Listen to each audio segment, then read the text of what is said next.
In this final video of the course, congratulations to get here, we are going to look at should not have to shouldna. Let's go. So we are learning all the basics, all repeating the same things. We saw of I would have, I woulda, I would not have, I wouldna, I could have, I coulda, I couldn't have, I could not have, I couldna. And the same thing here, right? So we should not tell him, which is for now, as an advice or suggestion or opinion, we should not tell him. And what's the magic word? What makes this become the past? Have, right? Always the magic word. So we should not tell him now, and we should not have told him. So we should not have told him. It's in the past. We cannot change it now. But we did tell him. We told him. And now we are regretting our decision and thinking, we should not have told him. That was a bad idea. But it's an opinion about the past. If we look at our contractions, so this is very similar to the previous videos. I should not have done it. I shouldn't have done it, and I shouldn't have done it, and finally, shouldna. I shouldn't have done it. Okay, so this is really what native speakers are saying when we speak quickly. I shouldn't have done that. I should not have. I shouldna. Shouldna.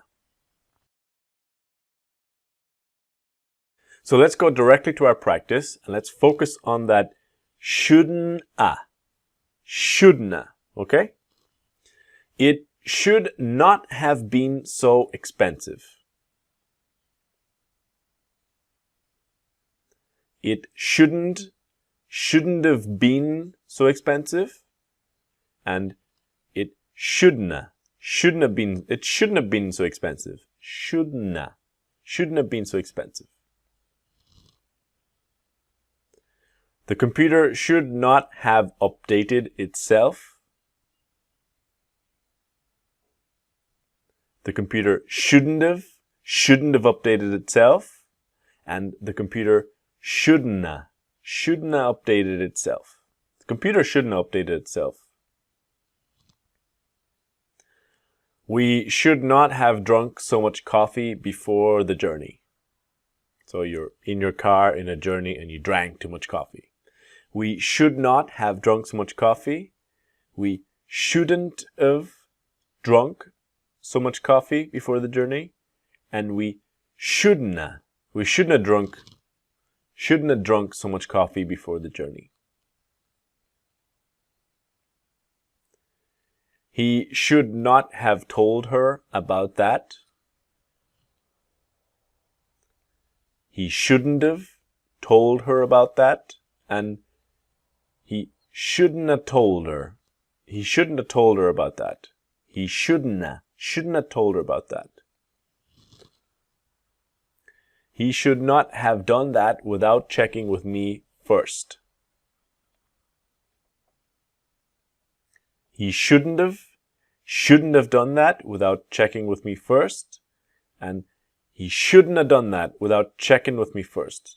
So shouldn't have done that without checking with me first. So this ends our course, How to Understand English Native Speakers. I really hope you enjoyed it. It was a big project for me to finish, and I hope you can really enjoy this material, get the most out of it, and always stay in contact with EnglishWithTerry.com and on Facebook and on Instagram and all the social networks. And thank you so much for enjoying and watching my course. See you then.